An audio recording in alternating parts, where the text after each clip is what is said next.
പാഠം 1100 പ്രലോഭനങ്ങളുടെ വഴി.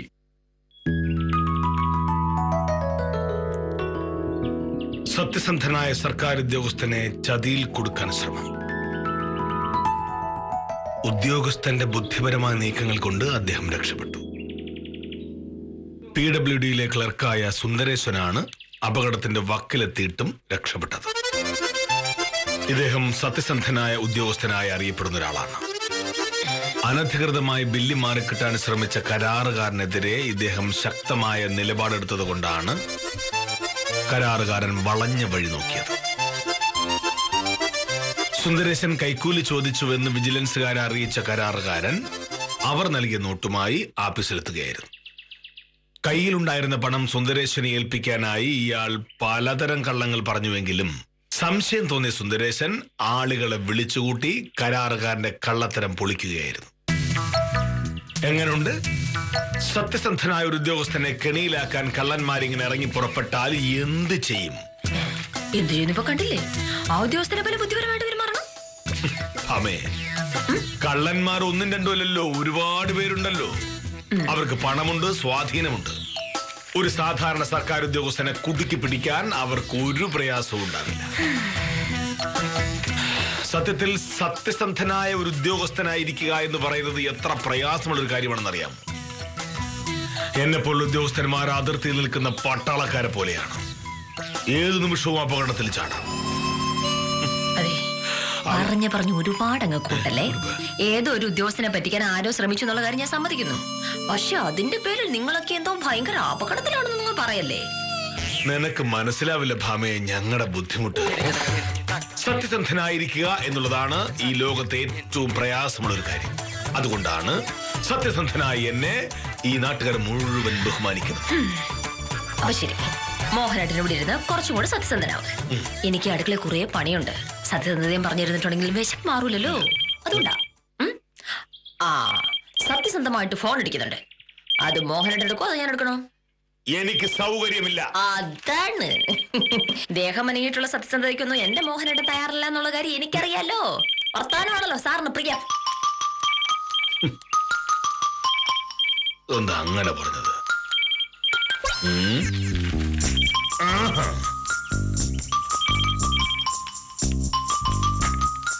ഹലോ, ആ വിദ്യ. ആ, എനിക്കറിയാം. എന്താ കേസ്? എന്നിട്ട് നീ കാര്യങ്ങളൊക്കെ വിശദമായിട്ട് ചോദിച്ചില്ലേ? അത് ശരി. എന്തായാലും പെട്ടെന്ന് ചാടിക്കയറി കേസ് ഏക്കണ്ട. ഇത്തരം കേസൊക്കെ ഏറ്റാലേ ചിലപ്പോ പുലിവാലാവും. ശരിക്കും അന്വേഷിച്ചിട്ട് മതി. എന്തായാലും ഞാനങ്ങ് വരട്ടെ. ശരി. ആ മോനേട്ടാ, സപ്ലൈ ഓഫീസിലെ രാജേന്ദ്ര സാറിനെ മോനേട്ടർ അറിയാമോ? ഇല്ല. എന്നങ്ങനെ ഒരാളുണ്ട്. എനിക്ക് പരിചയമുള്ള ആളാണ്.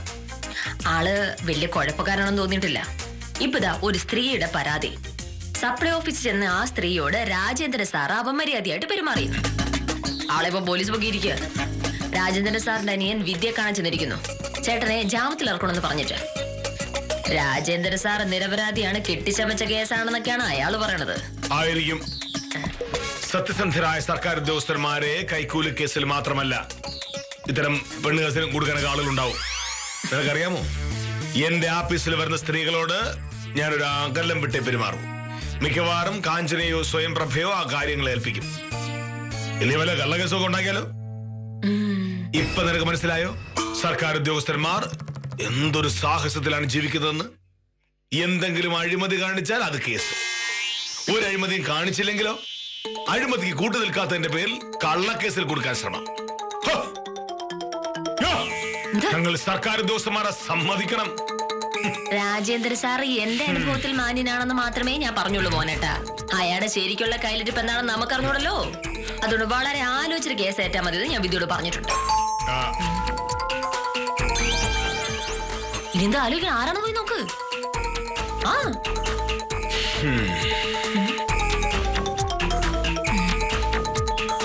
നമസ്കാരം. നമസ്കാരം. ആരാണ്? എന്റെ പേര് പ്രസാദ്. ഞാൻ കുറച്ച് പൈസ ആയിട്ട് വന്നതാ. 5000 രൂപയുണ്ട്. വന്ന് കാര്യങ്ങൾ ഇത്രയ്ക്കായോ? പട്ടാപ്പകൽ വില്ലേജ് ഓഫീസർ വീട്ടിൽ കയറി വന്ന് കൈക്കൂലി തരാൻ ശ്രമിക്കുന്നു. ആരാ തന്നെ പറഞ്ഞു വിട്ടത്? മത്തായി സാർ. ഏത് മത്തായി സാർ? കൃഷി ഓഫീസിലെ മത്തായി സാർ. ഏത് മത്തായി സാർ ആയാലും നിങ്ങളൊക്കെ വിവരം അറിയും. നിങ്ങളൊക്കെ എന്നെ പറ്റി എന്താ കരുതിയിരിക്കുന്നത്? സത്യം പറ. വിജിലൻസ് സാർ എവിടെ? എവിടെ വിജിലൻസ് സാർ? മോനെ പ്രസാദ്, ഇത്തരം പല അടവുകളും ഞാൻ കണ്ടിട്ടുണ്ട്. മാന്യമായി ജീവിക്കുന്ന സർക്കാർ ഉദ്യോഗസ്ഥന്മാരെ കൊടുക്കാൻ ശ്രമിക്കുന്ന തന്നെയും തന്റെ മത്തായി സാറിനെയും പോലുള്ള ദുഷ്ടന്മാരെ വെറുതെ വിടുന്ന പ്രശ്നമില്ല. എവിടെ എവിടെ vigilance sir? Vigilance Mathai sir പൈസ തന്നു വിട്ടിരുന്നു. രാവിലെ തന്നെ കൊണ്ടുവന്ന് തരണമെന്ന് പറഞ്ഞു. 5000 രൂപയെന്നാ പറഞ്ഞത്.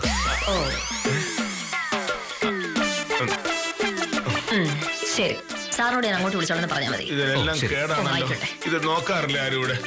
ഇത് മുഴുവൻ പുഴുവെട്ടി. സാമൂഹികയാണെന്ന് എനിക്ക് മനസ്സിലായില്ല. കൃഷി ഓഫീസിലെ മത്തായി സാറിന്റെ ഡ്രൈവറായി പ്രസാദ്. നല്ല പയ്യൻ. എന്തായാലും ഇന്ന് ഈ പൈസ കിട്ടി നന്നായി. ഒരുപാട് കാര്യങ്ങളുള്ളതാ.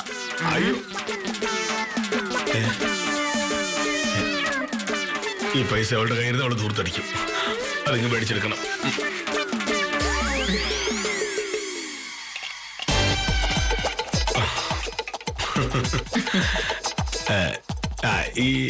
ഈ പൈസ നീ എന്ത് ചെയ്യാൻ പോകുന്നു? എന്തോ ഈ പൈസ നീ എന്ത് ചെയ്യാൻ പോകുന്നു? എന്തായാലും ഞാൻ സഹകരണമേ പോകുന്നുണ്ട്.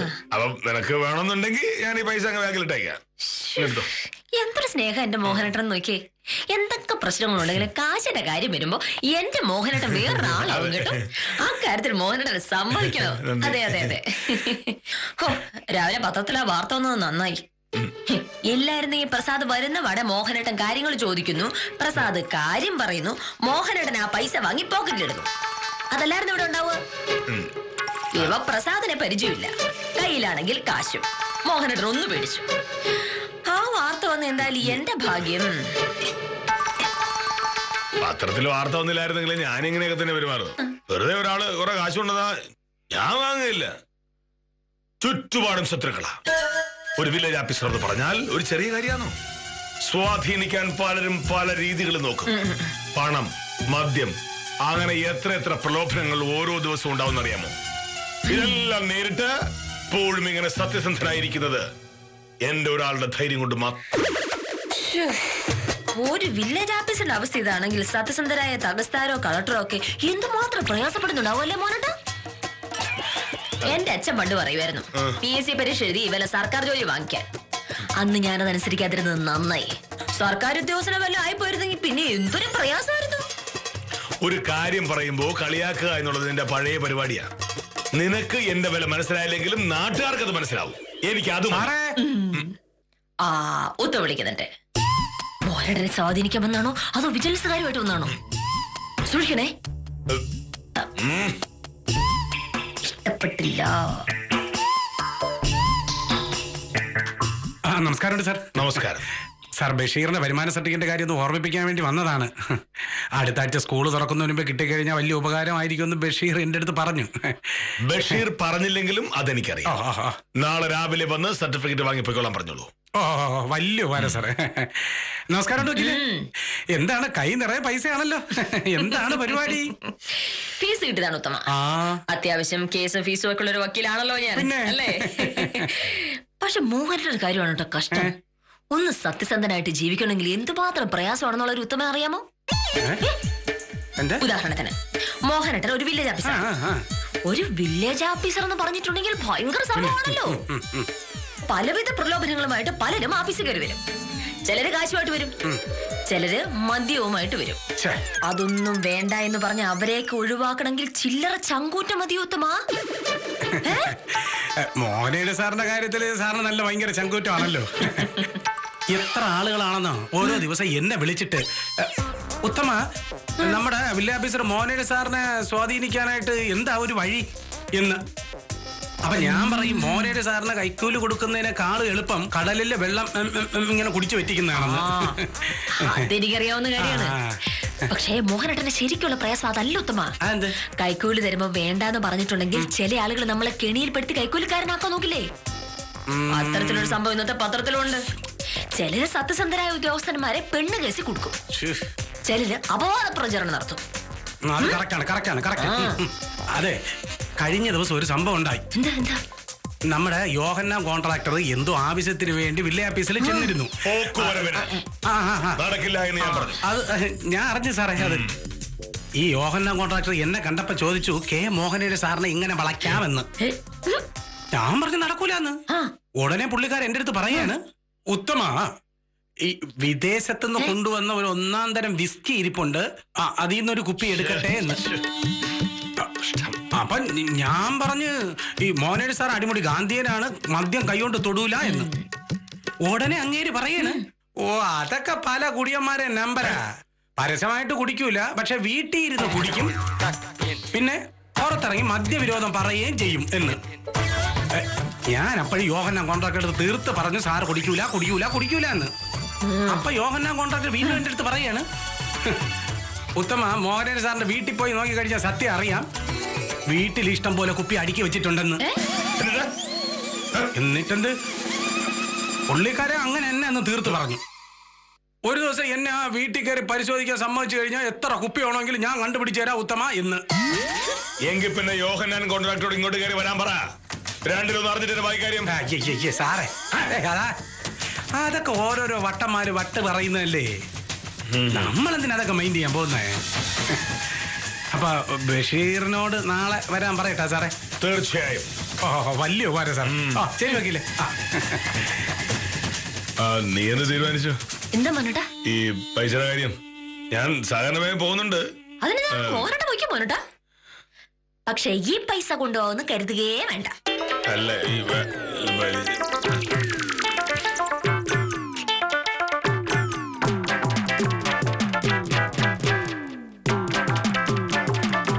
നിന്റെ സംസാരം കേട്ടതൊന്നുമല്ലോ ഞാൻ ഈ പൈസ കൊണ്ട് ധൂർത്തടിക്കാൻ പോവുകയാണെന്ന്. ഞാനിതുകൊണ്ട് ബാങ്കിലിടുന്ന കാര്യമല്ലേ പറഞ്ഞത്. മോഹനേട്ടൻ എങ്ങനെ പൈസ ഒന്നും വെറുതെ കളയില്ല എന്നുള്ളത് എനിക്ക് അറിഞ്ഞൂടാ. പക്ഷെ തൽക്കാലത്തേക്ക് തരാൻ പറ്റൂല, എനിക്കിതുകൊണ്ട് ആവശ്യമുണ്ട്. ഭാമേ, എനിക്ക് കിട്ടുന്ന പൈസ കൊണ്ട് ഞാനും ഇതുപോലെ ഓരോരോ ആവശ്യങ്ങൾ പറഞ്ഞ് ചെലവാക്കിയിരുന്നെങ്കിലോ? നമുക്ക് ആവശ്യത്തിന് പണം ഇപ്പോൾ ഉള്ളത് ഞാനിതിങ്ങനെ സൂക്ഷിച്ചു വെച്ചിരുന്നുണ്ടല്ലേ. ഇത്രയും കാലത്തിനിടയ്ക്ക് ഞാൻ അനാവശ്യമായിട്ട് 1 രൂപയെങ്കിലും ചെലവാക്കുന്ന നീ കണ്ടിട്ടുണ്ടോ? എന്റെ പ്രായത്തിലുള്ള മിക്കവാറും പേര് വല്ലപ്പോഴും ഒക്കെ മദ്യപിക്കാറുണ്ട്. പക്ഷെ ഞാനോ ഇന്നതുവരെ മദ്യപിച്ചിട്ടുണ്ടോ? അതുകൊണ്ട് വലിയ വിശേഷമൊന്നും ഉണ്ടായില്ലല്ലോ. യോഹന്നാൻ കോൺട്രാക്ടർ പറഞ്ഞ കാര്യം ഉത്തം പറഞ്ഞ മോഹനേട്ടൻ കേട്ടായിരുന്നല്ലോ. മോഹനേട്ടൻ ബ്രാൻഡി വീട്ടിൽ വാങ്ങിച്ചു വെച്ച് കുടിച്ചോണ്ടിരിക്കാന്ന്. അത് സത്യമല്ല എന്നുള്ള കാര്യം എനിക്കറിയാം. പക്ഷെ യോഹന്നാൻ കോൺട്രാക്ടർ പറയുന്നത് വിശ്വസിക്കാനും ആളുകളുണ്ടാവും. അതല്ലേ ഇവിടുത്തെ പ്രശ്നം. പോയിട്ടാ ഫോൺ എടുക്ക, ഞാൻ അത് തേച്ച് വെക്കട്ടെ. ചെല്ല്.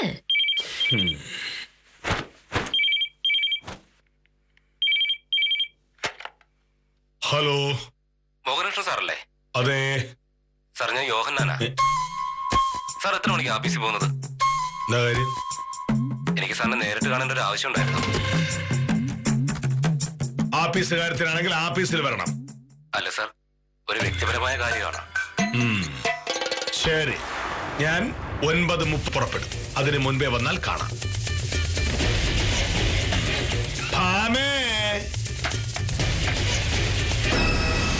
നേടിയ പള്ളി കാല് ചുറ്റിയെന്ന് നീ കണ്ടിട്ടുണ്ടോ?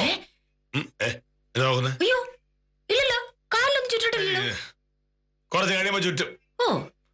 യോഹന്നാൻ കോൺട്രാക്ടർ ഇങ്ങോട്ട് വരുന്നുണ്ടെന്ന്. എന്നെ പറ്റി അയാൾ പറഞ്ഞ തോന്നിവാസങ്ങൾക്കെല്ലാം ഇന്ന് ഞാൻ എണ്ണി സമാധാനം പറയിപ്പിക്കും. മോഹനകൃഷ്ണൻ സാർ ആരാണെന്ന് യോഹന്നാൻ കോൺട്രാക്ടർ അറിയാൻ പോകുന്നതേ ഉള്ളൂ.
എന്താ അത്?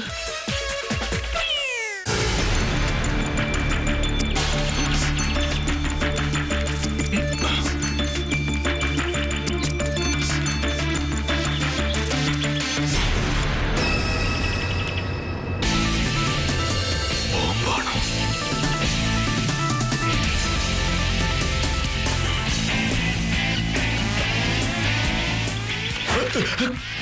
കുപ്പി.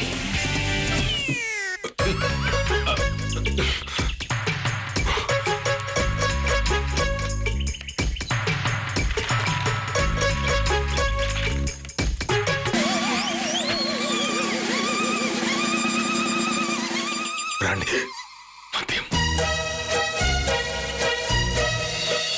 കഴിഞ്ഞ ദിവസം ഒരു സംഭവം ഉണ്ടായി. എന്താ എന്താ? നമ്മുടെ യോഹന്നാൻ കോൺട്രാക്ടർ എന്തോ ആവശ്യത്തിന് വേണ്ടി വില്ലേജ് ഓഫീസിൽ ചെന്നിരുന്നു. നടക്കില്ല എന്ന് ഞാൻ പറഞ്ഞു. അത് ഞാൻ അറിഞ്ഞു സാറേ. അത് ഈ യോഹന്നാൻ കോൺട്രാക്ടർ എന്നെ കണ്ടപ്പോ ചോദിച്ചു, കെ മോഹനയുടെ സാറിനെ ഇങ്ങനെ വളയ്ക്കാമെന്ന്. ഞാൻ പറഞ്ഞു നടക്കൂലെന്ന്. ഉടനെ പുള്ളിക്കാരൻ എന്റെ അടുത്ത് പറയാണ്, ഉത്തമ ഈ വിദേശത്തുനിന്ന് കൊണ്ടുവന്ന ഒരു 1-ാം തരം വിസ്കി ഇരിപ്പുണ്ട്, അതിൽ നിന്നൊരു കുപ്പി എടുക്കട്ടെ എന്ന്.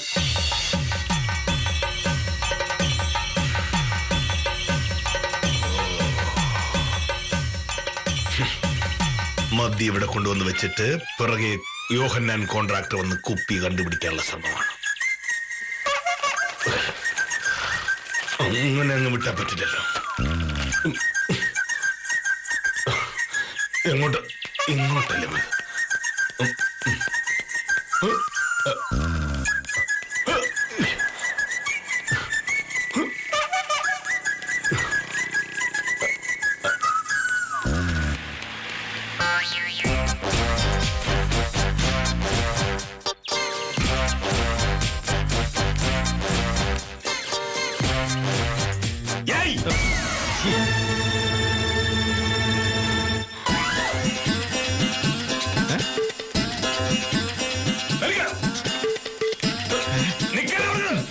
അമ്മേ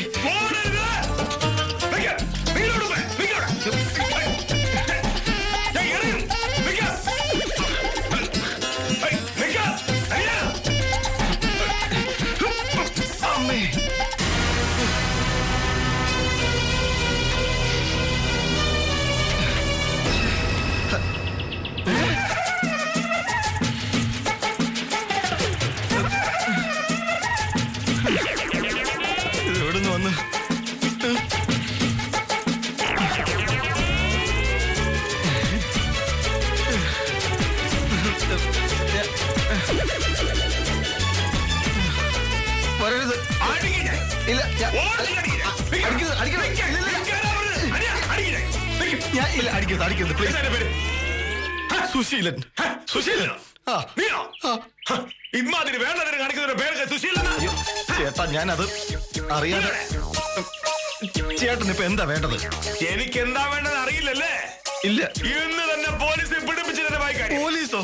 നടക്ക് പോലീസ് സ്റ്റേഷനിലേക്ക്. എന്തിന് ചേട്ടാ ഉപദ്രവിക്കരുത്, എനിക്കൊരു അബദ്ധം പറ്റിപ്പോയതാ. ഒരക്ഷരം വേണ്ട വിവരം അറിയണേ. ചേട്ടാ എന്നോട് ക്ഷമിക്കണം. അല്ല പോലീസ് സ്റ്റേഷനിലേക്കാണോ? അതെങ്ങോട്ടാണ് ഞാൻ തീരുമാനിക്കും. യോഹന്നാൻ കോൺട്രാക്ട് വരുമ്പോ നീ അവിടെ ഉണ്ടാവണം. അല്ല ഈ യോഹന്നാൻ കോൺട്രാക്ട് എന്തിന്? ചേട്ടാ ഞാൻ കാല് പിടിക്കാൻ അറിയാൻ ചെയ്തു പോയതാ. വീട്ടിലെത്തുന്നത് വരെ വഴിയിൽ കാരണം ആരോടെങ്കിലും എന്തെങ്കിലും പറഞ്ഞാൽ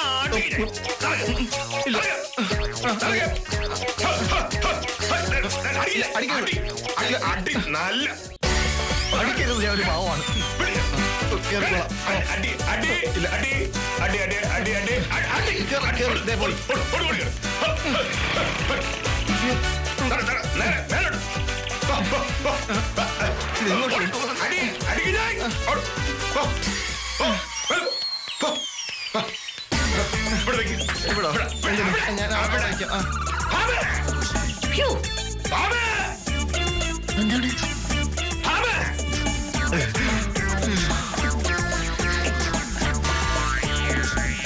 ചേട്ടാ വെറുതെ എന്തിനാ വീട്ടിലുള്ളവരെയൊക്കെ വിളിച്ചു വരുത്തുന്നത്, പ്രത്യേകിച്ച് സ്ത്രീകളെ? ഇതിന്റെയൊക്കെ ആവശ്യമുണ്ടോ ചേട്ടാ? എന്തിന്റെയൊക്കെ ആവശ്യമുണ്ട്, എന്തിന്റെയൊക്കെ ആവശ്യമില്ല എന്നുള്ളതൊക്കെ ഞാൻ തീരുമാനിച്ചോളാം. ആവശ്യമില്ലാത്ത സംസാരിക്കരുത് ഞാൻ പറഞ്ഞിട്ടുണ്ട്. എന്നാലും ചേട്ടാ ഇത്തവണത്തേക്ക് എന്നോട് ക്ഷമിക്കണം പ്ലീസ്. ഒരിക്കലുമല്ല. സത്യസന്ധരായ സർക്കാർ ഉദ്യോഗസ്ഥന്മാരെ പറ്റി അനാവശ്യം പറയാനും ചെയ്യാനും ഒക്കെ കൂട്ടു നിൽക്കുന്ന തന്നെപ്പോലുള്ളവരൊക്കെ വെറുതെ ഇവിടുത്തെ പ്രശ്നമില്ല. അയ്യോ ആഹാ. ചേട്ടാ ഞാൻ എന്താ പറഞ്ഞിട്ടാ ഇങ്ങോട്ട് ഇറങ്ങി വാ. വരാൻ പറഞ്ഞ വാ. വാ. ഇയാള് ഇല്ല ഞാൻ പോയില്ല. എന്താണ് ഇത് സുശീലൻ. അതെ പക്ഷെ നമസ്കാരം. പേരിൽ മാത്രമേ സുശീലൻ എന്നുള്ളൂ. കയ്യിലിരിപ്പ് വളരെ മോശമാണ്. വെച്ചാ പറ മോനട്ടാ. ആ കൂടെടുക്ക്. ആ കൂടെടുക്കാൻ സൂക്ഷിച്ച്. ഇനി അതിനകത്ത് എന്താണ് എന്ന് നോക്ക്. കുപ്പി. എന്തു കുപ്പി? എന്ത് കുപ്പിയാണെന്ന് മോനട്ട് കണ്ടൂടെ? ഇതിനകത്ത് മദ്യമാണ്. എവിടെ പോയി?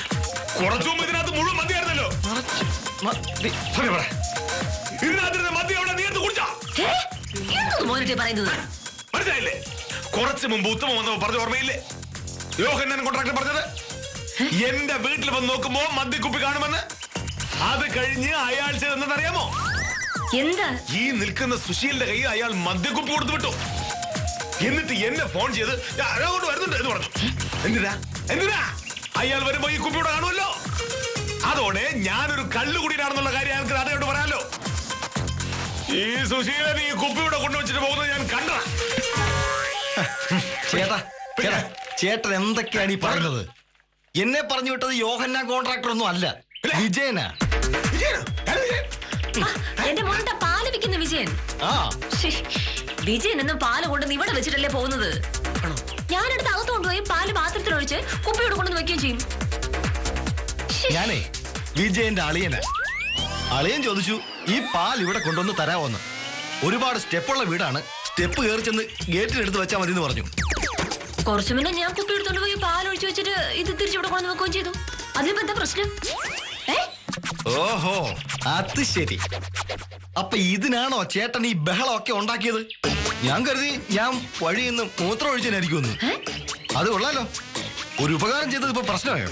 ദേ തൽക്കാലം ഞാൻ പോകുന്നു. ശരിക്കും ചേട്ടന്റെ കാരണക്കുറ്റിക്കണം തരിക വേണ്ടത്. ഈ കുപ്പി കൊണ്ടുവന്നില്ലേ? ഇല്ല, ഇത് പുഴുങ്ങി ഈ ചേട്ടന് തിന്നാൻ കൊടുക്ക്. വിശപ്പ് മൂക്കുമ്പോഴാണ് ഇത്തരം പരിപാടികൾ കാണിക്കുന്നത്. കുപ്പിയൊന്നും കഴിക്കാറില്ല. ഇയാളെയൊക്കെ എന്താ മോഹന്റെ ഉദ്ദേശം? തീർന്നല്ലോ. മോഹന്റെ മട്ടാണെന്ന് കരുതി എല്ലാം കൂടെ നാളെ കിടത്തണോ? കഴിഞ്ഞ 3 കൊല്ലമായിട്ട് വിജയൻ പാല് കൊണ്ടുവന്ന് വെക്കുന്ന ഇവിടെയാണ്. മോഹന്റെ വരെ അത് കണ്ടിട്ടില്ലേ? ഞാൻ പെട്ടെന്ന് വിജയനായിരുന്നു ഒരു പ്രശ്നമില്ലായിരുന്നല്ലോ. അടിയിൽ പറഞ്ഞു ആരെങ്കിലും പറഞ്ഞ വിജയൻ ഞാൻ വെച്ചിട്ടുണ്ടോ? എന്ത് ഒന്നുമില്ല. ഓടി ക്ഷണിച്ചല്ലേ? വിജയം കൊടുത്തുവിട്ട് ബ്രാൻഡ് കൊണ്ടുണ്ടാക്കിയ ചായ ഉണ്ടാക്കി വെച്ചിട്ടുണ്ട്. എടുക്കട്ടെ. എല്ലാറ്റിനെയും സംശയിച്ചുകൊണ്ട് ആർക്കും ജീവിക്കാനാവില്ല. പക്ഷേ അത്തരം സാധാരണ ന്യായങ്ങൾ വില്ലേജ് ഓഫീസർക്ക് മനസ്സിലാവില്ലെന്നതാണ് കഷ്ടം. എന്തായാലും മദ്യപാനി എന്ന പേര് വീഴാതെ രക്ഷപ്പെട്ട മോഹനകൃഷ്ണന്റെ ഭാഗ്യത്തിൽ ആശ്വസിച്ച് ഇന്നത്തേക്ക് വിടാം. കാര്യം നിസാരം തുടരുന്നു.